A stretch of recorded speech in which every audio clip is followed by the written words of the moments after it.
Good afternoon, this is Jeff with Sewer Tech Northwest. We are at 24845 Southwest Mountain Road here in West Linn. I describe everything. In this case, we don't have a standard road to stand on, so as if you're in the driveway facing the front door. So the line here, or the clean out access anyway, is on the back side of the house, 4-inch ABS. It's very near the rear right corner of the home though. If you walk straight up the side of the house here, you'd land right on the driveway edge, the right side of it. And right now I just did a toilet flush. A lot of water's been down the line here for the home inspection. I just left water off for the moment. Part of the reason I do that, septic systems are a little more prone to standing water issues. So right out of the gate here, we're getting a little bit more accurate view of any of that stuff without having to let the line drain out. It's a short run anyway. In fact, I think the standing water issue in this circumstance is related to a big giant ball of toilet paper. Anyway, just cleared a pathway there so the water can get around it. And this right here is the connection onto the septic. Anyway, I'm going to pull the camera back just a little bit so that water can get around that toilet paper. Let the whole thing drain off here for a moment.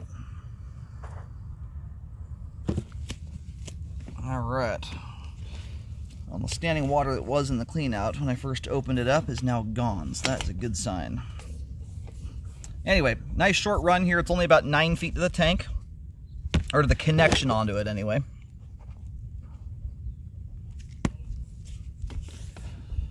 Little fun fact for you, those little flies you see there, they are so specific to septic tanks and sewers, but mostly septics. They are actually called the drain fly. They have a very particular look to them. They have very round wings or circle-shaped wings, but their whole existence from start to finish, birth to death, is all spent inside of the septic system. Not the life I'd choose for myself, but anyway, there you go. Alright, everything from the clean out access to the tank there looks good. It drains off very nicely. You've got a teeny tiny little bit of standing water right around where the clean out is, and it is, I mean, we're talking like a 1/16 of an inch of water. Very, very minor stuff.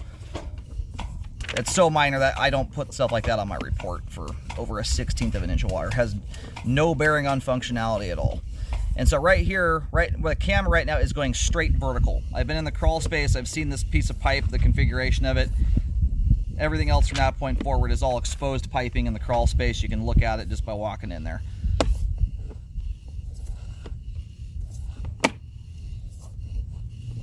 Very nice looking sewer line. That right there is what I was referring to. That is all the standing water in the whole line right there. It's about a 1 foot section of pipe. It's holding maybe a 1/16 of an inch of water. For reference, I don't even consider repairs until there's at least an inch of standing water. That's with no water running at all for a minimum of 5 feet. We're a long ways off from that. And even at the 5 foot mark with an inch of water, most of those in a 4-inch plastic line, I still don't recommend repairs on. As it still comes down, about 90% of it is how the homeowner's treating the line as to whether or not a belly of that size ever constitutes in a blockage. A belly of this size has no bearing on functionality at all. If you're blocking up in that standing water, whatever you put down the line would block anywhere else. So anyway, this is the back of the house here. The line runs this direction, it turns and it shoots into the back of the house here, probably just a couple feet in from the foundation wall, the corner here. And then there's the tank right next to me, there's the lid. And the line will terminate a little bit before you get to the tank. Very nice looking line. Good flow end to end, nice and clean. These people have done a good job at treating their septic system properly. There is little to no grease buildup in the line. That is a big thing to keep up with a septic system. Don't put cooking oil and grease down the line. It'll ruin your drain field. It'll clog your line up in general, but it will do permanent damage to your drain field. You can clean them out, but it's extremely cumbersome and difficult to do.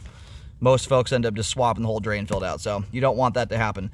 Wipe your pans out with a paper towel or pour the grease into a jar. Do that when the pan's cooled down. You just don't want that stuff going into your septic system especially. Sewer line is functioning properly at this time. Good flow, all the pipes in good shape. Nice looking line there.